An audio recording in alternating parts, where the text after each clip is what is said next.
questions about the spinning armbar sequence that I posted yesterday. So I want to go through some troubleshooting for the spinning armbar that I use a lot, and hopefully this will help you guys out. So the main question that came through was when the person gets that underhook, he says the other person knows exactly what he's going to do. So let's just kind of address that first.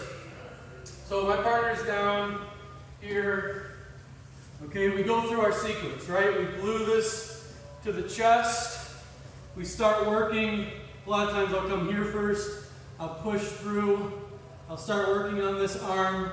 And he tries to defend, so he brings it to the other side. And now we're here, and I've got this hook. Okay? So now in this scenario, I need to get him up onto his side.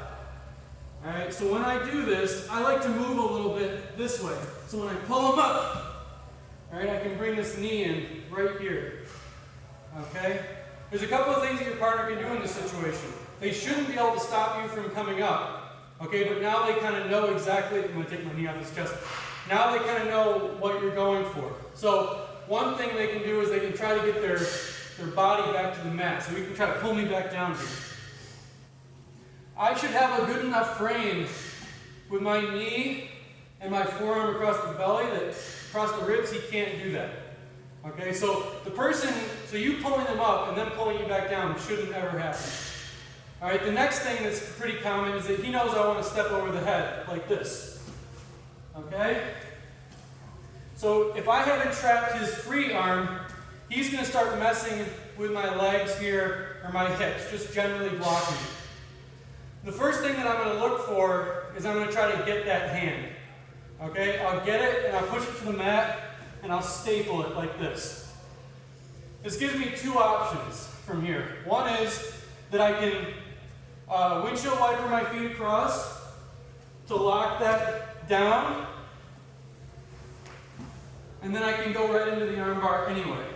So I kind of don't mind if the person defends like that. The other thing that it lets me do, okay, is that I can go into the bicep slicer. So I windshield wiper my hands, right? I come back, scoop the arm right here, and now I'm going to bicep slice him. And he can't tap because he doesn't have an arm tap, but it's a really nasty submission. And I have a whole video on bicep slicer sequences on the page if people want to see it. So let's talk about the next thing. Let's say this person is super good at defending this, and they're also really good at hand fighting. So he won't let me get access to his hand, and he also won't let me step over. All right, I need to do something to clear this as an obstacle that's different than pinning it to the mat.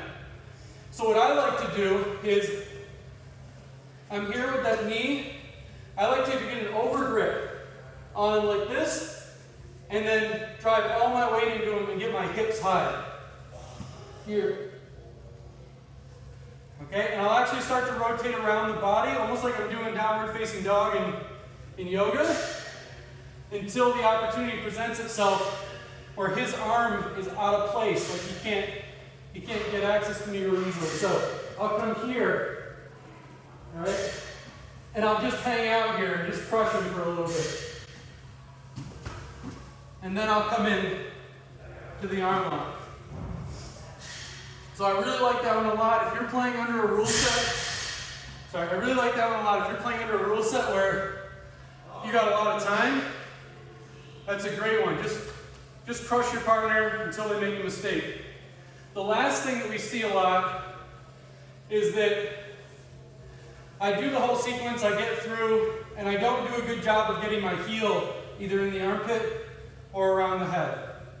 Okay, so depending on where this arm is, I'm going to aim to either pull the heel into the armpit, which would be ideal because it's hard for him to get access to it, or pull it into the head here.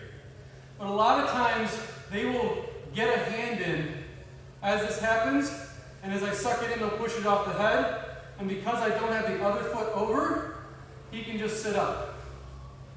Okay, so really important.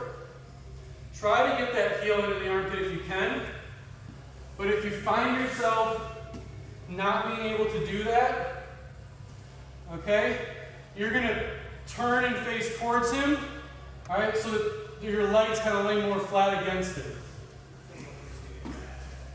Here, okay? So look at the difference. If I'm like this right away, and I don't turn this way, he gives a lot to push against. All right, but if I sit back and I collapse like this, all right, I'm strong this way now. So it's really hard for him to push against it. So I can come here, and I can secure this, and then I can come back here.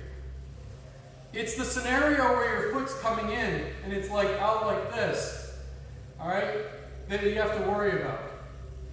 Once you're in here and you're locked, you can then come back to kind of your pure perpendicular. Okay, so ideally, all right, we have him here, we control this, we either pin the arm, all right, or we nullify it by getting our hips out of the way. If we can step over and they start to attack the foot, here, I'm going to turn it. All right, and then I'm going to suck it in, come back, and attack.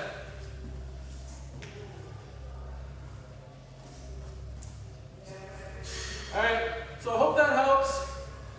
Please ask more questions. Please share our videos. It really helps us out a lot. We're trying to get to 10,000 followers on Facebook, and you know, we do this all because we like doing it. We don't make any money doing it, so you know, please share our videos with people so we can spread judo and submission grappling. Thanks, everybody.